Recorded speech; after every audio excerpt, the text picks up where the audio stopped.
Avez-vous déjà entendu parler de la planète 9? Non, il ne s'agit pas de Pluton. Nous parlons ici d'un astre mystérieux qui entrait les confins du système solaire. Une planète hypothétique dont l'existence reste à confirmer. Les chercheurs la tractent depuis des années. Et aujourd'hui, il semble qu'ils aient enfin trouvé un élément clé pour lever le voile sur ce mystère. Cette insaisissable planète finira-t-elle par révéler ses secrets? Voyons cela de plus près. La planète 9 est un corps céleste hypothétique qui évoluerait dans les régions les plus reculées de notre système solaire. Depuis plusieurs années, les astronomes tentent de la repérer. Pourtant, son caractère insaisissable ne leur a permis d'identifier que quelques-unes de ses caractéristiques potentielles. Ce que nous savons, c'est que la planète 9 serait immense, potentiellement jusqu'à 10 fois plus massive que la Terre. Une planète colossale. Elle serait également une voyageuse solitaire, évoluant à la périphérie de notre système solaire. Selon certains scientifiques, la planète 9 pourrait être une mini-Neptune, possédant une atmosphère dense et gazeuse, ainsi qu'un noyau rocheux. D'autres avancent l'hypothèse d'une super-Terre glacée, recouverte d'une surface solide et gelée, sous une épaisse enveloppe de gaz d'hydrogène et d'hélium. Évidemment, puisque son existence même reste à prouver, il est impossible d'affirmer avec certitude à quoi elle ressemble. Peut-être n'est-elle qu'un mythe, à l'image de la petite souris ou du lapin de Pâques. Mais pour certains astronomes, il ne fait aucun doute qu'elle se trouve bel et bien quelque part, attendant d'être découverte. Au fond, rien ne nous permet d'affirmer que la planète 9 soit réellement une planète. Il pourrait s'agir d'un trou noir de type particulier, voire d'un objet composé intégralement de matière noire. La quête de la 9e planète a débuté au début du XXIe siècle, lorsque des astronomes ont constaté une anomalie dans les régions les plus éloignées de notre système solaire. Ils ont observé que certains corps célestes lointains, appelés objets transneptuniens, adoptaient des trajectoires inattendues, défiant les modèles établis. Les objets transneptuniens, ou OTN, pourraient être comparés à ces produits oubliés au fond de votre réfrigérateur pendant des années. Ce sont de petits astres glacés qui gravitent au sein de la ceinture de Kuiper, bien au-delà de l'orbite de Neptune.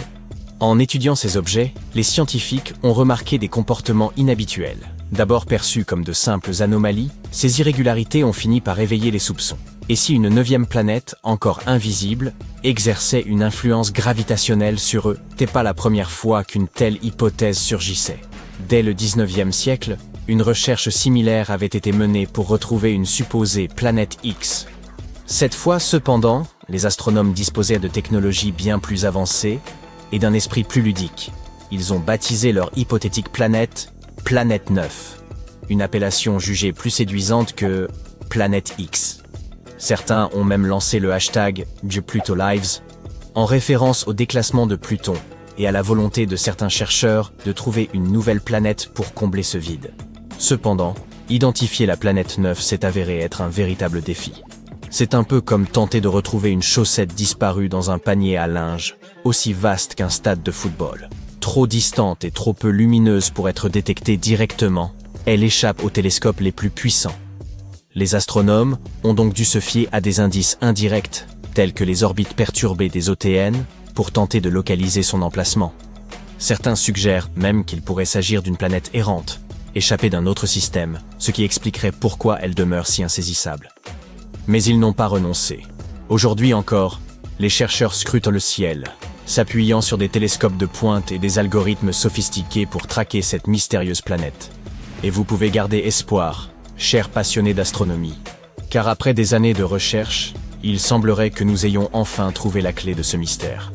Le Dr Man Ho Chan, un astronome de l'Université d'éducation de Hong Kong, avance une théorie. La planète 9 ne se contenterait pas d'errer seule.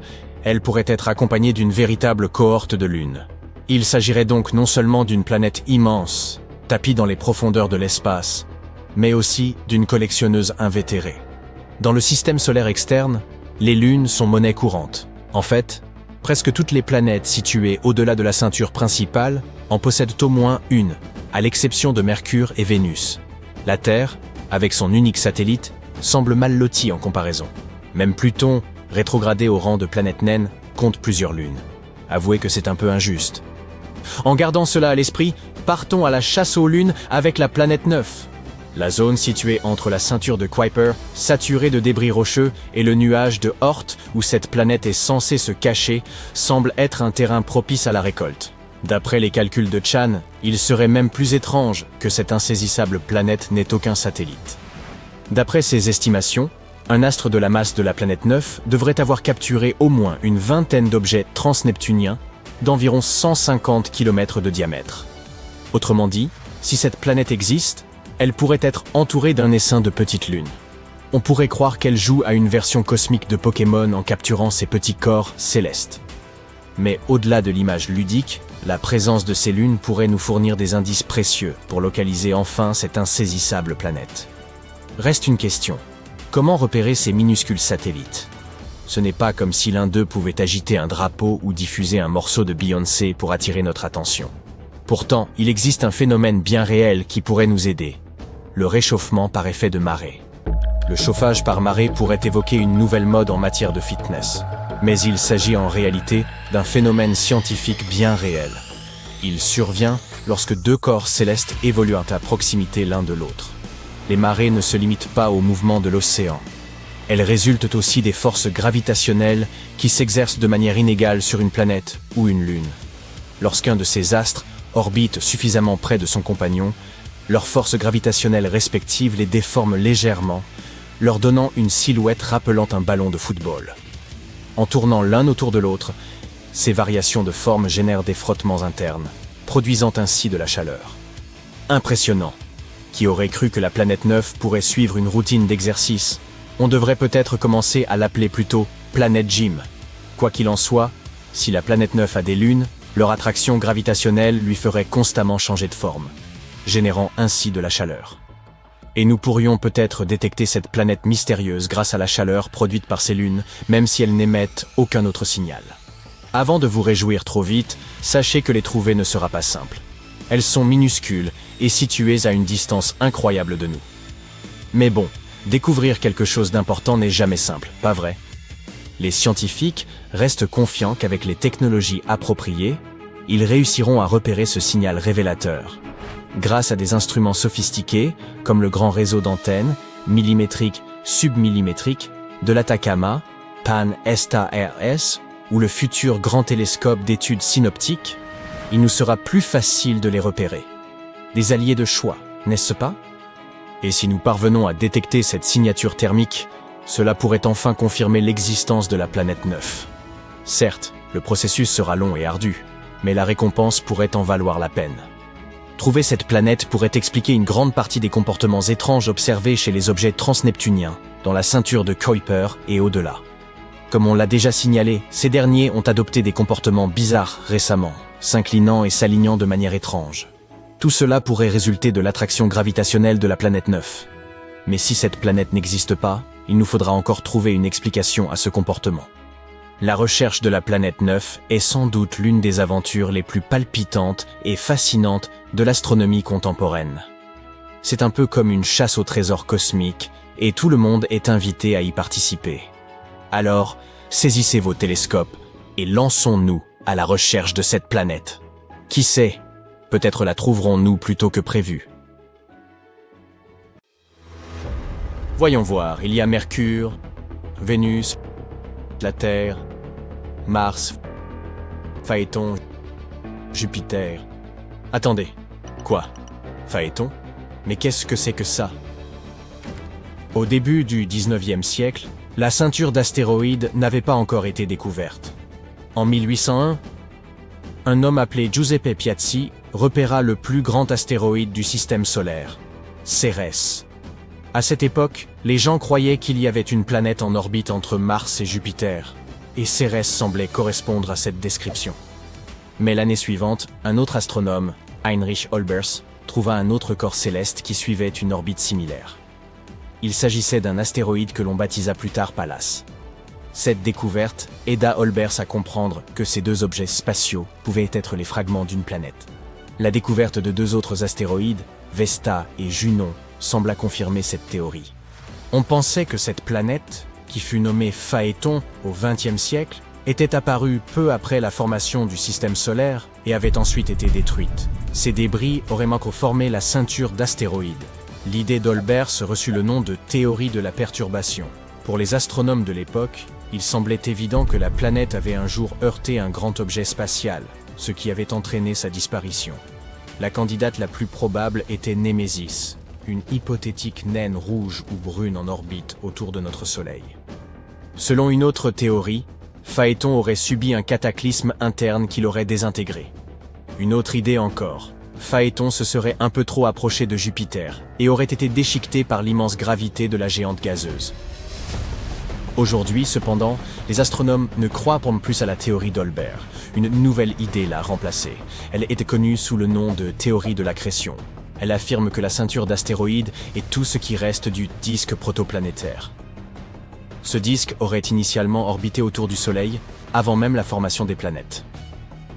Malheureusement, en raison des forces gravitationnelles de Jupiter, il n'a jamais réussi à se transformer en planète. Mais c'est quoi cette ceinture d'astéroïdes dont on ne cesse de parler? Cette région se situe entre les orbites de Jupiter et de Mars. On y trouve des tonnes d'astéroïdes et même des planètes mineures. Certaines d'entre elles peuvent parfois migrer ou être projetées hors de la ceinture d'astéroïdes vers le système solaire externe. Les 4 plus grands astéroïdes de cette zone sont Cérès, Vesta, Pallas et Hygie. Ils représentent la moitié de la masse de toute la ceinture. Quant au reste de la masse, elle est constituée d'innombrables corps plus petits. Dans de nombreux films de science-fiction sur l'espace, le personnage principal pénètre dans une ceinture d'astéroïdes et doit faire de gros efforts pour slalomer entre les innombrables rochers qui menacent de détruire son vaisseau spatial. Eh bien, sachez que cela n'a rien à voir avec la réalité. Même s'il y a des milliers d'astéroïdes dans cette région, ils sont si espacés que le risque de collision est quasi nul. Mais bon, c'est du cinéma, après tout. Quoi qu'il en soit, lorsque la ceinture d'astéroïdes s'est formée, certains objets ont commencé à se rassembler et à former ce que nous appelons des protoplanètes. Mais l'attraction gravitationnelle causée par la formation de Jupiter a rendu ces collisions trop violentes. Et au lieu de former de grands corps spatiaux, comme des planètes, les astéroïdes finissaient par se fragmenter. Les astronomes pensent que suite à ces collisions, plus de 99,99% de la masse initiale de la ceinture d'astéroïdes a été perdue au cours des 100 premiers millions d'années de l'histoire du système solaire. Seuls les plus gros astéroïdes ont une gravité suffisante pour avoir une forme sphérique. Les plus petits ne sont souvent que des amas de débris grossièrement solidifiés par la gravité. Et les plus petits objets de la ceinture d'astéroïdes ressemblent à de la poussière, tant ils sont petits. Tous ces objets, géants et minuscules, tournent autour du Soleil. Il existe plusieurs types d'astéroïdes, dont la composition et l'albédo, la proportion de lumière ou de rayonnement réfléchi par une surface, varient.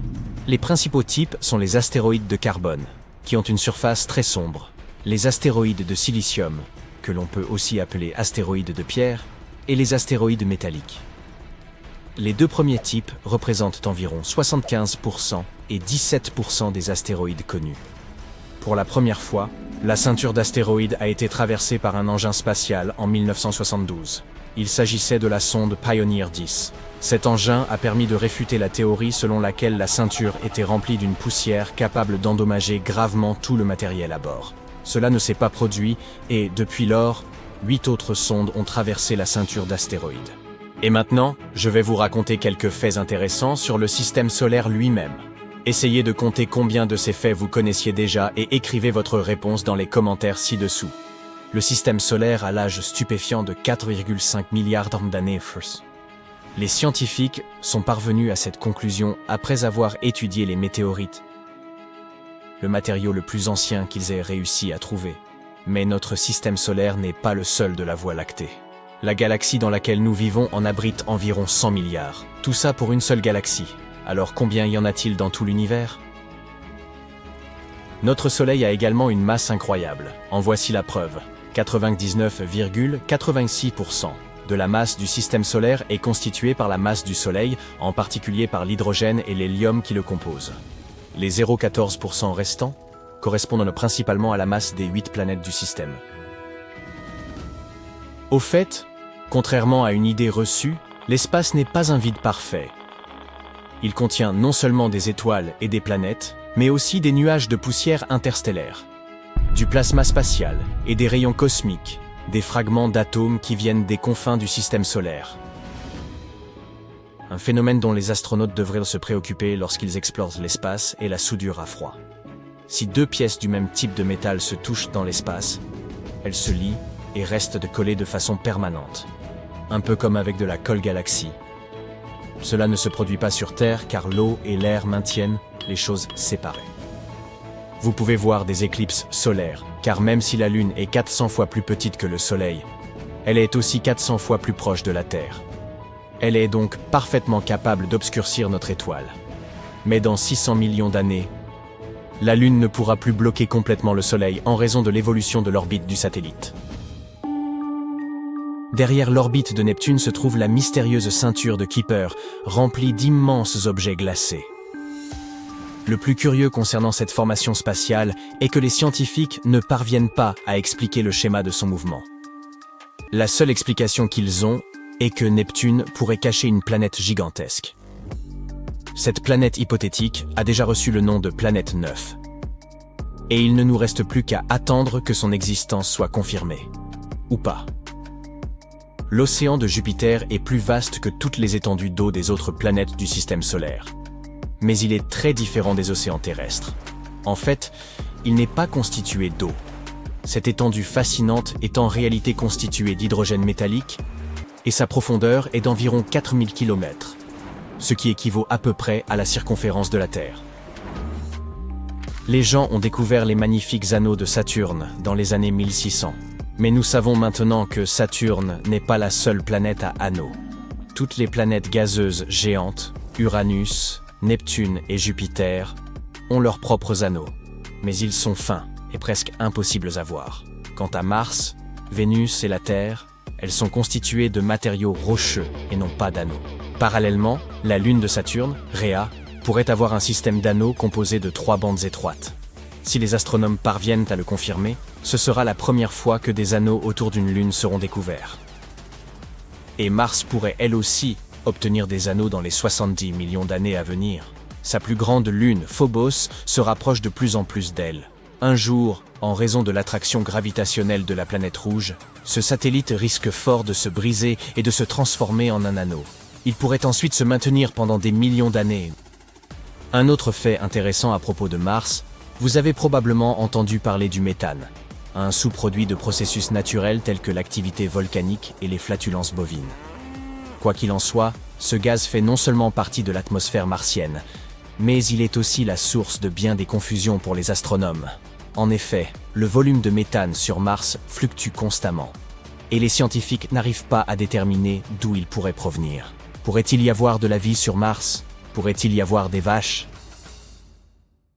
Nous pourrions nous rapprocher de la découverte d'une planète énorme et glacée par-delà l'orbite de Neptune.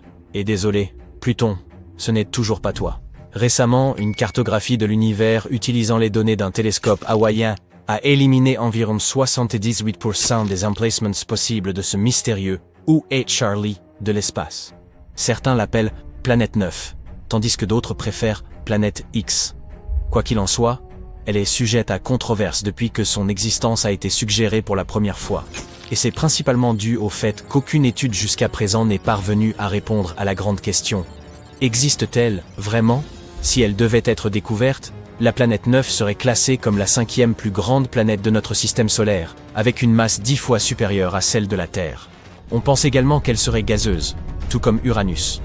Une étude initiale de la planète 9, datant de 2016, suggère que cette nouvelle planète colossale aurait une orbite 20 fois plus éloignée du Soleil que Neptune, qui se situe à environ 4,5 milliards de kilomètres.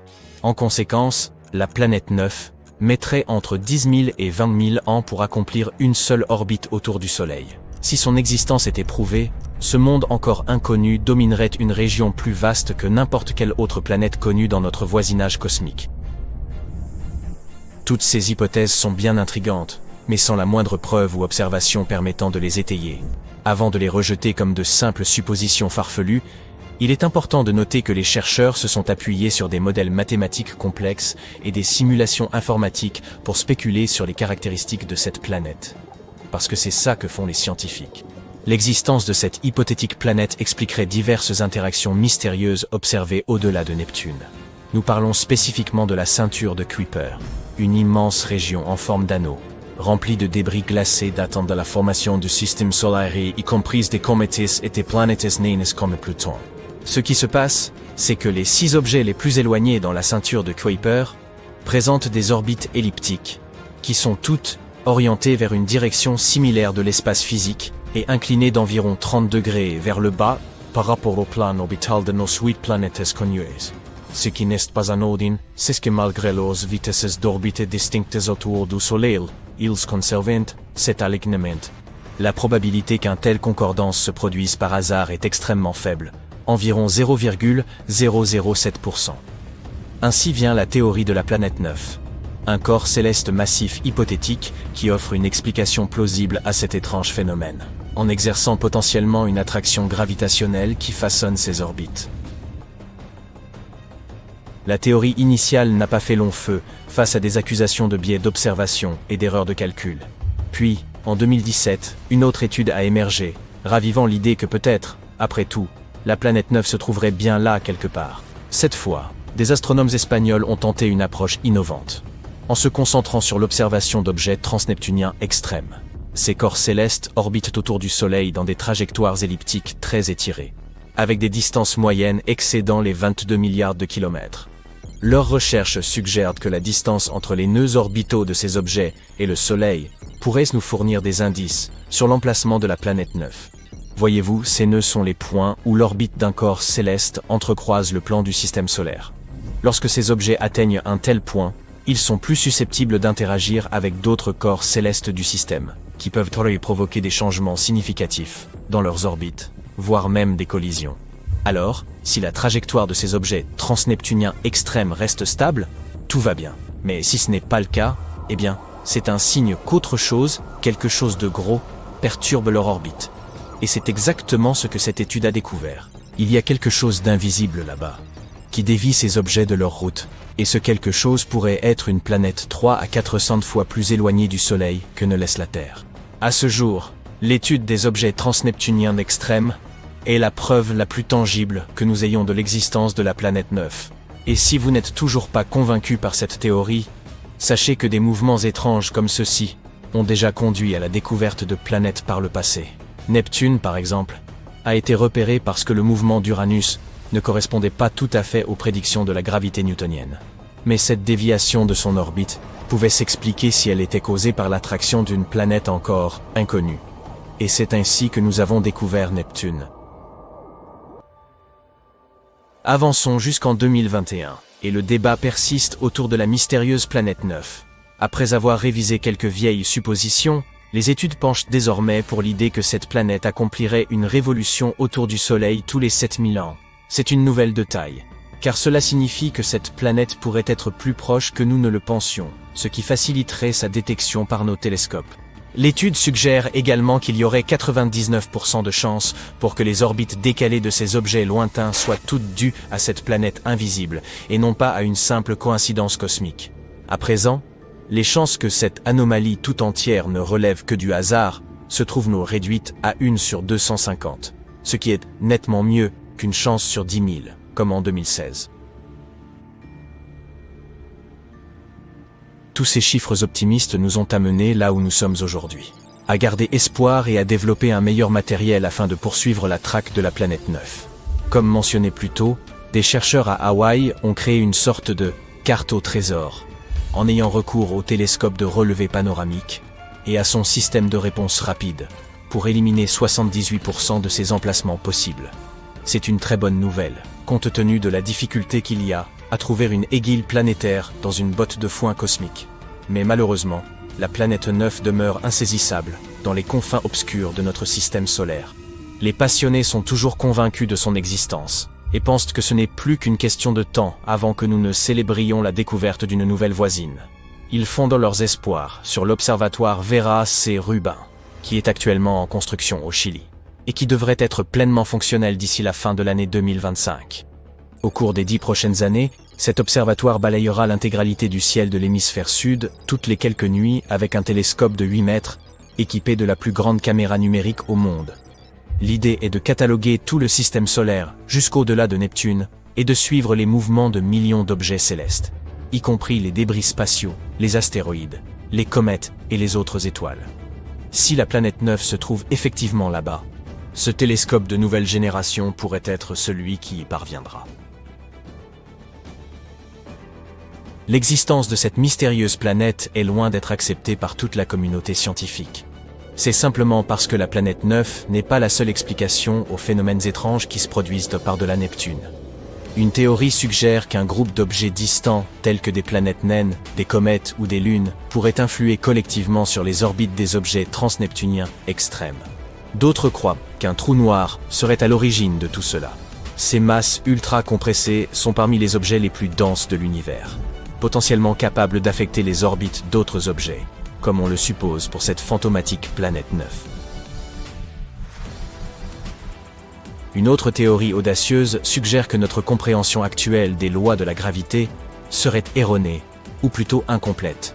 Cette dernière, connue sous le nom de dynamique newtonienne modifiée, propose que ces distants objets glacés exhiberaient ce comportement étrange, non pas en raison de l'ingérence d'une autre planète, mais plutôt parce que l'immense champ gravitationnel de la Voie lactée influe sur eux.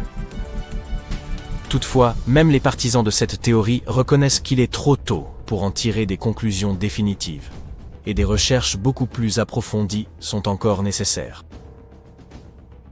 Alors que nous poursuivons sans relâche notre traque de la planète 9, certains astronomes y sont allés encore plus loin, en suggérant l'existence d'une hypothétique planète Dix. Celle-ci aurait une masse et une taille similaires à celle de Mars ou de la Terre, et se trouverait aux confins de la ceinture de Kuiper. Mais voici le truc. Si cette supposée planète Dix est effectivement aussi réduite que les scientifiques le pensent, elle pourrait ne pas avoir une gravité suffisante pour dégager son orbite des débris environnants. Et c'est assez semblable à ce qui se passe avec Pluton. C'est l'une des raisons pour lesquelles elle a été rétrogradée en 2006. Alors, en effet, mieux vaut ne pas trop s'emballer. Cette prétendue planète Dix pourrait finir par être classée comme une autre planète naine. Contemplez cette planète fascinante. Elle semble en proie aux flammes. Sa surface doit être encore plus brûlante que le cœur de la vallée de la mort. Le sol, aride et craquelé par d'immenses fissures, témoigne d'une sécheresse absolue. Pas une seule goutte d'eau n'existe dans cet univers surchauffé. Pourtant, voici la même planète sous un tout autre visage. À présent, elle est plongée dans un froid glacial. Les températures y sont si basses que toute forme de vie y serait rigoureusement impossible. Ce monde singulier, baptisé HD 2794D, se situe à 19,7 années-lumière de la Terre, au sein de la constellation de l'Éridan. Il s'agit d'une super-Terre, c'est-à-dire d'une planète plus massive que la Terre, mais plus modeste que les géantes glacées comme Neptune. Ce qui la distingue, c'est son orbite atypique, qui lui fait tantôt pénétrer, tantôt quitter la zone habitable de son étoile. Cette région, où les conditions de température pourraient permettre la présence d'eau sous forme liquide. Cette planète intrigante n'a toutefois jamais été observée directement. Les astronomes l'ont détectée en analysant d'infimes oscillations de son étoile, grâce à deux instruments de haute précision, Espresso et ARPS, installés sur des télescopes au Chili.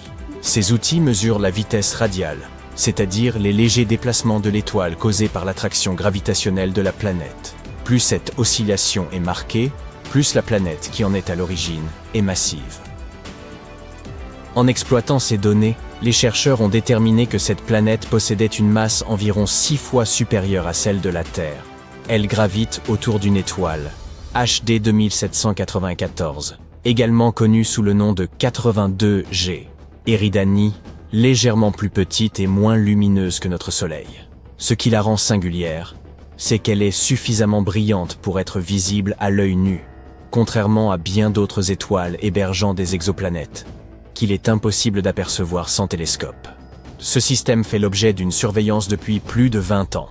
Longtemps, les scientifiques ont soupçonné qu'il abritait plusieurs planètes et en 2011, ils ont confirmé la présence de deux super-Terres, HD 2794D et HD 2794C, effectuant respectivement une révolution autour de l'étoile en 18,3 et 89,6 jours. Pendant un temps, une troisième planète, dont la période orbitale était estimée à 40 jours, semblait avoir été détectée. Les chercheurs commençaient à en douter, mais après la réévaluation minutieuse de plusieurs années de données, Ils ont fini par valider son existence. Il s'agit de l'extrême HD 2794D. Michael Crétinier, un chercheur de l'université d'Oxford, a joué un rôle déterminant dans l'identification de cette planète. Il s'est appuyé sur un algorithme informatique baptisé Yarara pour isoler le faible signal de la planète du bruit de fond. Grâce à cette méthode, il a pu confirmer non seulement l'existence de HD 2794D, mais aussi son caractère exceptionnel. Contrairement aux planètes de notre système solaire, qui suivent des trajectoires essentiellement circulaires, celle-ci adopte une orbite fortement elliptique et allongée. Il lui faut 647 jours pour achever une révolution autour de son étoile, soit 40 jours de moins que la durée de l'orbite martienne autour du Soleil. À son apogée, cette planète se trouve à une distance équivalente à 2 fois l'intervalle Terre-Soleil, la plaçant bien au-delà de la zone habitable. Mais à son périgée, elle se rapproche jusqu'à 0,75 UA, pénétrant alors dans la région où les températures pourraient permettre la présence d'eau liquide. Cette oscillation extrême engendre d'étranges saisons. Pendant une partie de son orbite, HD 2794D se transforme en un véritable désert de glace. Lorsque la planète s'approche de son étoile, les températures s'envolent et les glaces doivent alors fondre, donnant naissance à des océans éphémères. Elle traverse ainsi une brève période de chaleur torride, si intense que l'eau en surface pourrait s'évaporer dans l'atmosphère. Mais dès que la planète s'éloigne, un automne brumeux s'installe, accompagné de pluie, avant de céder la place à un hiver rigoureux. Autrement dit, cette planète oscille entre un froid extrême et une chaleur accablante, rendant son environnement imprévisible pour toute forme de vie. Si des organismes s'y sont développés, ils doivent nécessairement être capables de résister à un milieu en perpétuel bouleversement. Mais pourquoi HD 2794D suit-elle une orbite si singulière? Elle pourrait être le vestige d'événements survenus il y a des milliards d'années, alors que le système planétaire était encore en formation. À une époque reculée, une autre planète de taille aurait pu perturber son orbite, lui imposant cette trajectoire. Une autre théorie suggère qu'une planète géante autrefois présente dans le système aurait contraint HD 2794D à suivre une orbite allongée sous l'effet de son influence gravitationnelle. Plus tard, cette géante aurait pu être expulsée du système, abandonnant HD 2794D sur sa trajectoire actuelle. Cette théorie semble cohérente, car les deux autres planètes du système, HD 2794b et HD 2794c, évoluent sur des orbites bien plus régulières. La découverte de cette planète est fascinante, car elle remet en question notre compréhension des mondes habitables. Contrairement aux planètes qui résident en permanence dans la zone habitable, HD 2794d ne fait que la traverser. Les scientifiques veulent savoir si elle pourrait tout de même abriter la vie, ne serait-ce que temporairement. Pour répondre à cette question, de futurs télescopes analyseront son atmosphère à la recherche d'eau, de gaz ou même de traces biologiques. Une autre super-Terre susceptible d'abriter la vie évolue autour d'une étoile située à 137 années-lumière.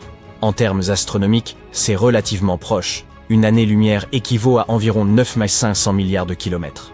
Baptisée Tweet 515b, cette planète est une fois et demie plus grande que la Terre et, contrairement à HD 2794d, elle demeure en permanence dans la zone habitable. Regardez, voici à quoi les astronomes pensent que cette planète pourrait ressembler. TOA 715b boucle son orbite très rapidement, en à peine 19 jours. Mais bien qu'elle soit proche de son astre, elle pourrait ne pas être excessivement chaude, car son étoile se trouve être une naine rouge, un corps céleste plus petit et plus froid que notre Soleil. Cela signifie que TOA 715b pourrait avoir un climat plus tempéré que d'autres exoplanètes orbitant autour d'étoiles plus chaudes. La NASA a détecté cette planète grâce au satellite Transiting Exoplanet Survey, qui repère les exoplanètes en observant les légères baisses de luminosité d'une étoile lorsqu'une planète passe devant elle. Comme les naines rouges sont plus petites et moins brillantes que le Soleil, les planètes en transit sont plus faciles à identifier. Les astronomes comptent approfondir l'étude de cette planète grâce au télescope spatial James Webb.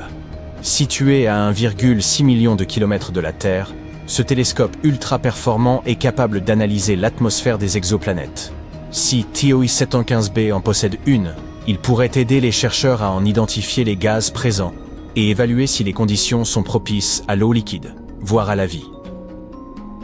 Un autre monde prometteur dans notre quête de vie extraterrestre est une super-Terre ultra-dense du système K2 360. Une équipe internationale de chercheurs japonais et européens a identifié ce système planétaire en orbite autour d'une étoile semblable au Soleil à 750 années-lumière.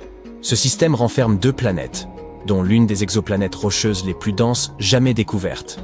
K2 360b est une super-Terre rocheuse, mesurant environ 1,6 fois la taille de la Terre, mais avec une masse 7,7 fois supérieure, ce qui la rend aussi dense que le plomb. Elle orbite autour de son étoile à une vitesse fulgurante, achevant une révolution en seulement 21 heures. C'est la planète à période de révolution ultra courte la plus dense connue, avec des propriétés bien mesurées. Sa voisine, K2 360c, est une planète bien plus massive, d'au moins 15 masses terrestres. Elle met 9,8 jours à boucler son orbite, mais comme elle ne passe pas devant son étoile de notre point de vue, sa taille exacte demeure inconnue.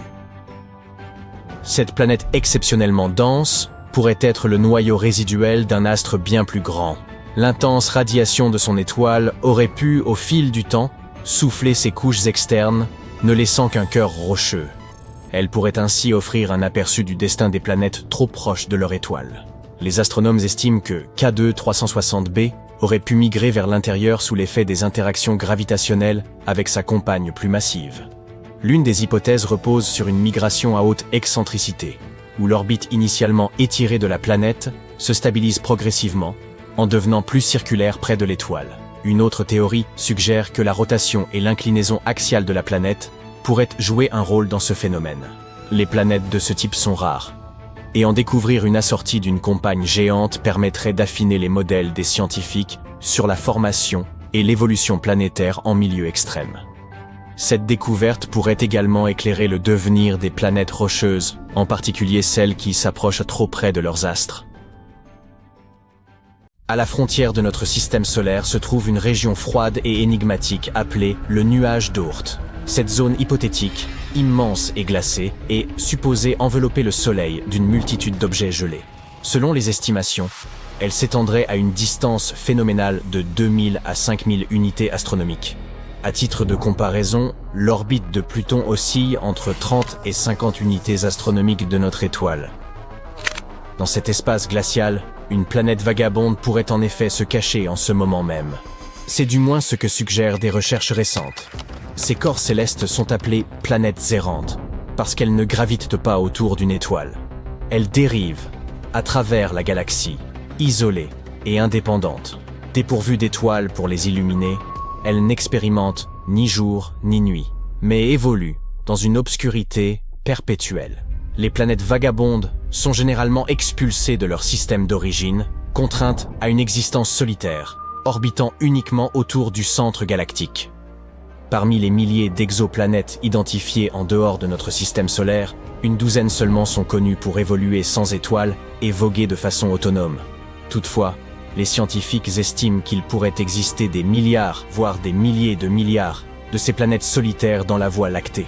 Si ces prévisions s'avéraient justes, cela impliquerait que notre galaxie abrite davantage de planètes errantes que d'étoiles. En 1907, un astronome entreprit une quête fascinante, celle de la planète X. Il s'agissait d'un hypothétique corps céleste, de taille gigantesque, qui évoluerait au-delà de l'orbite de Neptune. Cet astronome était persuadé de l'existence de cette planète en raison des anomalies qu'il avait observées dans les orbites d'Uranus et de Neptune. Ses travaux ont conduit, en 1930, à la découverte de Pluton. Cependant, la petite taille de cette planète naine s'est révélée insuffisante pour expliquer les perturbations gravitationnelles observées, particulièrement en ce qui concerne l'orbite d'Uranus. De nos jours, l'hypothèse de la planète X est largement rejetée.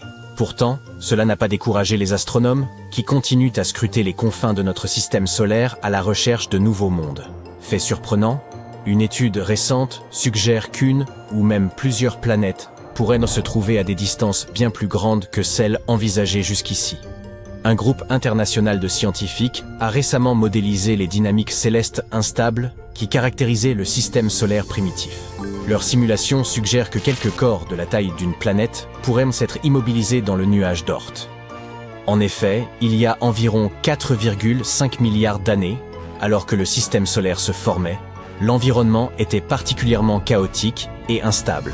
La gravité projetait des fragments de la nébuleuse protosolaire en cours de refroidissement dans toutes les directions, tels des balles de tennis cosmiques. Parfois, des morceaux plus imposants, certains atteignant la taille d'une planète, étaient éjectés si loin qu'ils parvenaient à échapper complètement à l'attraction gravitationnelle du Soleil, devenant ainsi ce que l'on appelle des planètes errantes. De tels corps ont été identifiés dans des systèmes exoplanétaires éloignés. Cependant, les chercheurs estiment qu'il existe une probabilité de seulement 0,5% pour qu'une ou plusieurs de ces planètes se soient formées dans notre système solaire avant de dériver jusque dans le nuage d'Oort, après s'être affranchies de l'attraction solaire. Par ailleurs, un scénario légèrement plus plausible serait qu'une planète errante, comparable en taille à Neptune, ait été capturée par la gravité du Soleil depuis un autre système stellaire. Elle aurait ensuite trouvé une position stable quelque part dans le nuage d'Oort. Les chercheurs évaluent cette probabilité à 7%. Si tel était le cas, un objet similaire à la mystérieuse planète X pourrait bel et bien se cacher à la périphérie de notre système solaire. Cependant, sa distance extrême l'empêcherait d'exercer une influence gravitationnelle mesurable sur l'orbite de Neptune.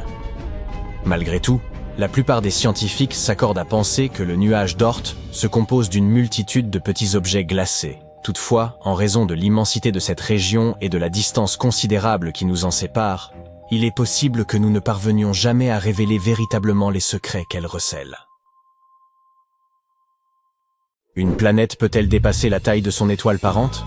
Si l'on parle d'une étoile comme notre Soleil, cela semble extrêmement improbable.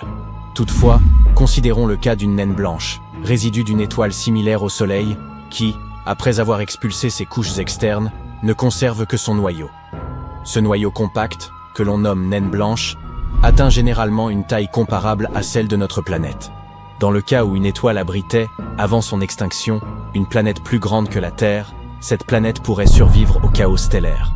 Une telle configuration pourrait alors donner naissance à un système où la planète surpasse l'étoile en taille. Des observations ont effectivement révélé l'existence de systèmes de ce genre. Mais une difficulté s'impose. Une naine blanche n'est plus une étoile active comme notre Soleil. Privée de toute production d'énergie, elle se refroidit lentement, ce qui limite l'intérêt pour un tel système. À titre de comparaison, le Soleil est un astre en pleine activité, alimenté par la fusion de l'hydrogène en hélium dans son noyau. Ce processus, entamé il y a plus de 4 milliards d'années, se poursuivra encore pendant 7 ou 8 milliards d'années. En termes de dimension, le Soleil est 10 fois plus grand que Jupiter, la plus grande planète de notre système solaire. Quant aux planètes, il n'est pas possible qu'elles soient considérablement plus grandes que Jupiter. Toute augmentation de masse entraîne une contraction de leur taille. Il semble donc exclu qu'une planète dépasse la taille du Soleil. Cela dit, il existe des étoiles naines rouges, des astres de faible luminosité qui comptent parmi les plus petites étoiles observées. À peine assez massives pour maintenir une fusion nucléaire, ces étoiles présentent des dimensions extrêmement réduites. Les plus petites étoiles connues, récemment découvertes, EBLM J055557AB et 2 masses J052338V2 14O3O22, fusionnent difficilement l'hydrogène en hélium et nécessitent une masse minimale d'environ 0,77 fois celle du Soleil, soit environ 75 masses de Jupiter, pour y parvenir. Bien que minuscules, elles demeurent des étoiles à part entière. Certaines possèdent une taille inférieure à celle de Jupiter, et l'une d'entre elles rivalise même avec Saturne en termes de petitesse. Cela signifierait-il qu'une étoile pourrait avoir une planète plus grande qu'elle-même? En théorie, oui. Toutefois, en pratique, ces systèmes planétaires demeurent extrêmement rares et difficiles à identifier. Nous avons découvert et étudié un grand nombre d'exoplanètes, ces mondes gravitant autour d'autres étoiles. Ces observations ont révélé des caractéristiques variées, telles que des différences de masse, de taille ou de luminosité. Toutefois, une tendance se dégage. Les naines rouges n'abritent généralement pas de géantes gazeuses dans leur orbite. Lorsqu'elles possèdent des planètes, celles-ci sont le plus souvent de petits mondes rocheux, semblables à la Terre, que l'on qualifie également de planètes telluriques. À titre d'exemple, le système TRAPPIST-1, une naine rouge, compte 7 planètes de la taille de la Terre autour d'elle. Les géantes gazeuses en orbite autour des naines rouges sont extrêmement rares. Moins d'1 sur 100 de ces petites étoiles semblent abriter une telle planète. Ce chiffre pourrait même être surestimé, car il repose sur l'observation de candidates dont l'existence n'a pas encore été confirmée. Par ailleurs, les étoiles les plus petites sont également celles qui émettent le moins de lumière, ce qui les rend difficiles à détecter. Identifier la présence de planètes autour de ces astres représente donc un défi. Et lorsqu'elles en possèdent, il reste complexe de déterminer si ces planètes sont gazeuses ou telluriques. Toutefois, l'existence d'un système où une planète dépasse la taille de son étoile reste possible, bien que sa probabilité soit extrêmement faible. Par ailleurs, les naines rouges sont très répandues. Elles représentent environ 70% des étoiles de la galaxie, ce qui en fait le type d'étoile le plus courant. Même si les naines rouges extrêmement petites sont relativement rares, leur nombre dans la galaxie se compte probablement en millions, voire en milliards. Ainsi, même si une faible proportion de ces étoiles abrite des géantes gazeuses, cela pourrait signifier qu'un nombre significatif de ces systèmes existe. Et parmi eux, certains pourraient bien héberger des planètes plus grandes que leurs étoiles hôtes. Que diriez-vous d'un astre mystérieux ayant jadis orbité entre Mars et Jupiter? Aux premières heures du système solaire, un événement catastrophique aurait causé sa destruction. Ce corps céleste hypothétique, baptisé Phaéton, n'a jamais été observé directement. Mais certains pensent que les débris issus de sa désintégration pourraient avoir formé la ceinture d'astéroïdes. Si ce type de contenu vous intéresse, nous vous invitons à manifester votre soutien non hypothétique en vous abonnant. Cela nous est très précieux. Merci. Au début du 19e siècle, l'existence de la ceinture d'astéroïdes n'était pas encore connue. Cependant, en 1801, un astronome identifia Cérès, le plus grand astéroïde de notre système solaire. À cette époque, l'idée qu'une planète se trouvait entre Mars et Jupiter était largement acceptée. Et Cérès semblait un candidat idéal. Mais dès l'année suivante, un autre astronome découvrit un second objet céleste sur une orbite comparable. Un astéroïde qui fut par la suite nommé Pallas. Ces découvertes conduisirent les scientifiques à penser que ces deux corps pouvaient être des fragments d'une ancienne planète ayant existé dans cette région du système solaire. Les observations ultérieures de deux autres astéroïdes, Junon et Vesta, renforcèrent encore cette hypothèse. Ce n'est qu'au XXe siècle que cette planète hypothétique reçut un nom, Phaéton. Ce terme, tiré de la mythologie grecque, signifie « le brillant ». Selon la légende, Phaéton était le fils d'Hélios, le dieu solaire, qui traversait quotidiennement le ciel avec son char, apportant chaleur et lumière à l'humanité. Un jour, Hélios permit à Phaéton de conduire son char, mais celui-ci perdit le contrôle des chevaux. Le désastre qui s'ensuivit menaça de réduire la Terre en cendres, contraignant Zeus à intervenir en foudroyant Phaéton pour éviter une catastrophe. L'hypothèse selon laquelle la ceinture d'astéroïdes serait née de la destruction dramatique d'une planète a été qualifiée de théorie de la rupture. Plusieurs scénarios ont été avancés pour expliquer ce destin tragique. Le plus évident suggère que Phaéton aurait été percuté par un immense objet spatial, peut-être un autre corps hypothétique connu sous le nom de Némésis, que certains considèrent comme une étoile compagne de notre Soleil. D'après cette théorie, le Soleil serait accompagné d'une petite étoile dont l'orbite extrêmement elliptique l'amènerait périodiquement à s'approcher du nuage de Oort, cette vaste région peuplée d'objets glacés entourant le système solaire. Ces passages causeraient un désordre considérable, ce qui a valu à cette étoile hypothétique le surnom évocateur d'étoile de la mort. Elle pourrait être une naine rouge ou brune, mais quelle que soit sa nature, on estime que son point orbital le plus éloigné se situe à environ 1,5 années-lumière. Malgré des décennies de recherche, personne n'a encore pu localiser cet astre insaisissable, dont l'existence reste à prouver. Revenons néanmoins à Phaéton. Une autre théorie propose que la planète ait été détruite par un cataclysme interne, ayant littéralement provoqué son éclatement. Cependant, de nos jours, la théorie de la rupture a perdu de sa crédibilité. Elle a été supplantée par la théorie de l'accrétion, qui postule que la ceinture d'astéroïdes se serait formée par un processus d'agrégation progressive. Selon cette vision, des particules initialement en suspension dans un environnement gazeux se seraient regroupées au fil du temps pour constituer des corps de plus en plus imposants. La gravité a permis d'attirer ces particules, favorisant leur cohésion pour former des planétésimaux. Ces petits corps, similaires à des embryons de planètes, qui évoluent ensuite en véritables corps célestes.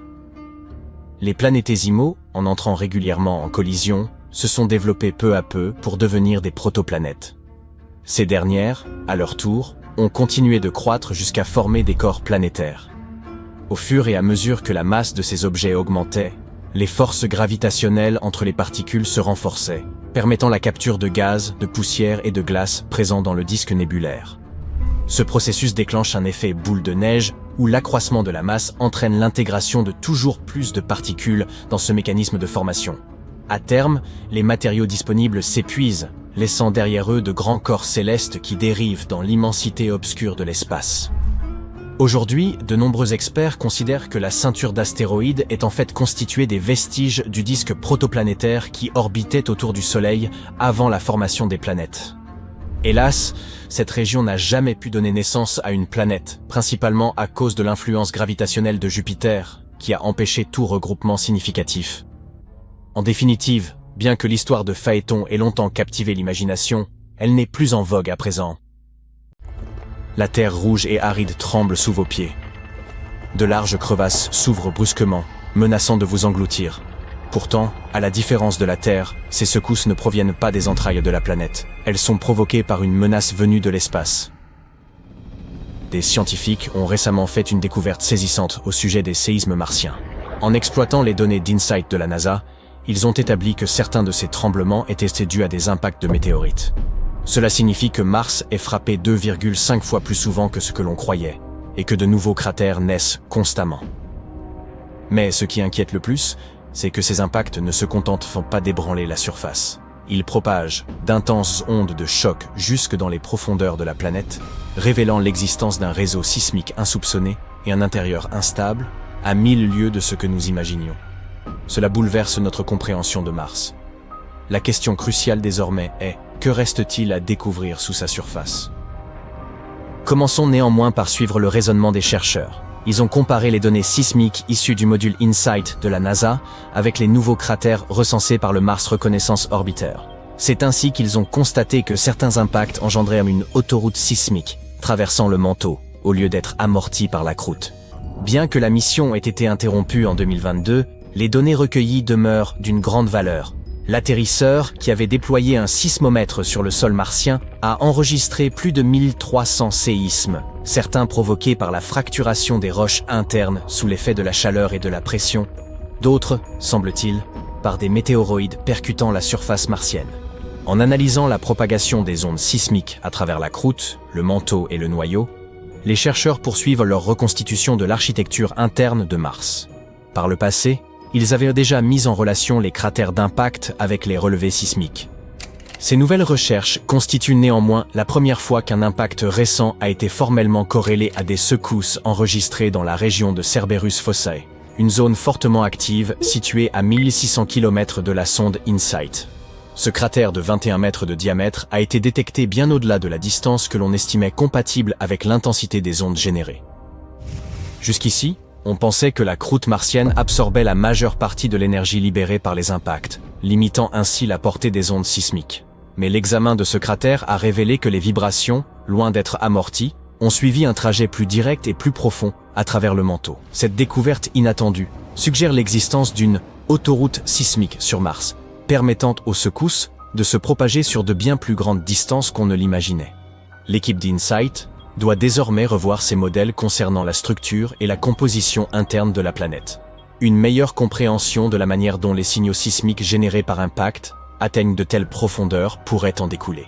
Le traitement manuel de ces données colossales aurait exigé des années, mais de nouveaux outils permettent aujourd'hui de réduire en quelques jours des dizaines de milliers d'images à une poignée seulement. Les chercheurs ont donc ciblé les cratères situés dans un rayon d'environ 3000 km autour de la position d'InSight. Leur objectif était de repérer ceux qui s'étaient formés durant l'activité du sismomètre. En comparant les clichés capturés avant et après par la Context Camera, ils ont identifié 123 cratères récents à croiser avec les données sismiques. Parmi eux, 49 correspondaient potentiellement à des secousses enregistrées. Et après analyse supplémentaire, c'est le cratère de 21 mètres situé dans Cerberus Fossae qui a été retenu comme la découverte majeure. Cette avancée pourrait permettre aux scientifiques de mieux distinguer les signaux liés à des séismes internes de ceux provoqués par des impacts de météoroïdes. Jusqu'à présent, Cerberus Fossae était considéré comme une source importante de vibrations sismiques de haute fréquence liées à des phénomènes internes. Mais les nouvelles données indiquent qu'une part de cette activité pourrait, en réalité, avoir pour origine des impacts venus de l'extérieur.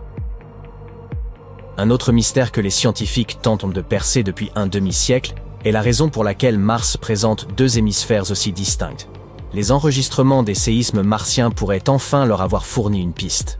Depuis les années 70, les scientifiques ont établi que Mars se divise en deux grandes zones distinctes. Les basses plaines septentrionales s'étendent sur près des 2/3 de l'hémisphère nord, tandis que les hautes terres méridionales occupent le reste.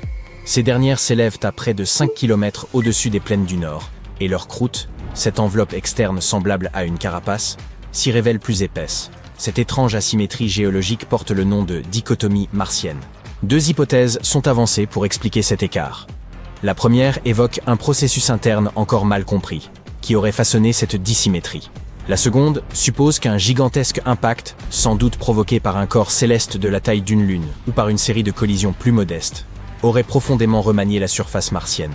Cependant, l'ancienneté du sol martien complique l'identification précise de l'événement en cause. Mais une étude récente, publiée le 27 décembre 2024, s'est appuyée sur les données sismiques recueillies par l'atterrisseur InSight, afin de déterminer si cette singularité trouvait son origine dans les profondeurs mêmes de la planète. Installé à proximité de la frontière séparant les basses plaines nordiques des hautes terres méridionales, InSight avait pour mission d'enregistrer les ondes issues des séismes martiens, lesquels traversent le manteau, cette couche rocheuse située sous la croûte. Les chercheurs ont ainsi comparé le comportement de ces ondes sous chacune des deux régions, dans l'espoir d'y déceler d'éventuelles différences structurelles. Leurs observations ont révélé que les ondes sismiques s'amortissaient si bien plus rapidement en traversant les hautes terres du sud. Cela indique que le manteau situé sous cette région est notablement plus chaud que celui du nord. Ce constat vient renforcer l'idée que des forces internes, et non un événement d'origine externe, seraient à l'origine de cette séparation géologique. L'équipe de recherche estime que cet écart thermique pourrait remonter à une ancienne activité tectonique qui, jadis, modela la planète avant de cesser en deux. Autrefois, Mars aurait en effet possédé un système de plaques tectoniques mobiles, comparable à celui de la Terre. En se déplaçant, ces plaques et le magma sous-jacent auraient pu engendrer la dichotomie martienne. Mais ce mouvement s'étant interrompu, il aurait laissé place à ce que les spécialistes appellent un couvercle stagnant, une couche épaisse et rigide recouvrant les entrailles en fusion de la planète. Si cette hypothèse se confirme, elle impliquerait que le manteau sous les hautes terres du sud continue lentement à s'élever, tandis que celui des basses plaines septentrionales s'enfoncerait davantage vers le noyau. Ce mécanisme en cours pourrait rendre compte de l'épaisseur accrue de la croûte martienne dans l'hémisphère sud. Néanmoins, l'éventualité d'un impact cosmique majeur à l'origine de cette dichotomie ne peut être totalement écartée. Certaines recherches récentes soutiennent qu'une collision colossale demeure une explication plausible. Pour trancher définitivement, il faudra recueillir davantage de données sismiques martiennes et affiner les modèles de la formation primitive de la planète. Au fait, si l'envie vous prend de visiter Mars, vous pourriez bien tomber nez à nez avec le protagoniste de cette vidéo, l'atterrisseur InSight. Son lancement était prévu pour mars 2016, mais un dysfonctionnement de l'un de ses instruments a forcé la NASA à repousser la mission. Il s'agissait d'une fuite dans le système de vide du sismomètre. Le décollage a donc été reporté à mai 2018, le temps de résoudre le problème. Mais ce retard a entraîné une hausse des coûts, passant de 675 à 830 millions de dollars. Malgré ce départ tardif, InSight a réussi à se poser sur Mars le 26 novembre 2018. Avec le temps, une accumulation de poussière a recouvert ses panneaux solaires, compromettant leur capacité à capter l'énergie. Fonctionnant uniquement grâce à ses panneaux solaires et à des batteries, l'atterrisseur dépendait aussi de rafales de vent occasionnelles, les fameux événements de nettoyage, pour déloger la poussière. Hélas, la zone d'atterrissage s'est révélée trop calme pour que de telles bourrasques se produisent régulièrement. En février 2021, en plein hiver martien, une épaisse couche de poussière avait réduit la production des panneaux à seulement 27% de leur rendement habituel. Pour préserver l'alimentation électrique, la NASA a résolu de faire entrer InSight en mode hibernation, désactivant peu à peu ses instruments pour maintenir ses circuits à température. L'équipe espérait qu'une amélioration du climat permettrait au module de se recharger et de reprendre ses activités vers juillet 2021. En mai, les ingénieurs ont trouvé une astuce ingénieuse. Utiliser le bras robotique pour verser du sable sur les panneaux afin que le vent puisse chasser un peu de poussière. Mais au fil des mois, la production d'énergie est tombée à 1/10 de ce qu'elle était à son arrivée. En juillet 2022, la NASA a basculé InSight en mode économie d'énergie pour qu'il puisse continuer à détecter des secousses martiennes. L'atterrisseur a tenu jusqu'à décembre 2022, puis, le 20 décembre, l'agence spatiale a annoncé avoir perdu le contact avec l'appareil 5 jours plus tôt. La mission a officiellement pris fin le 21 décembre 2022.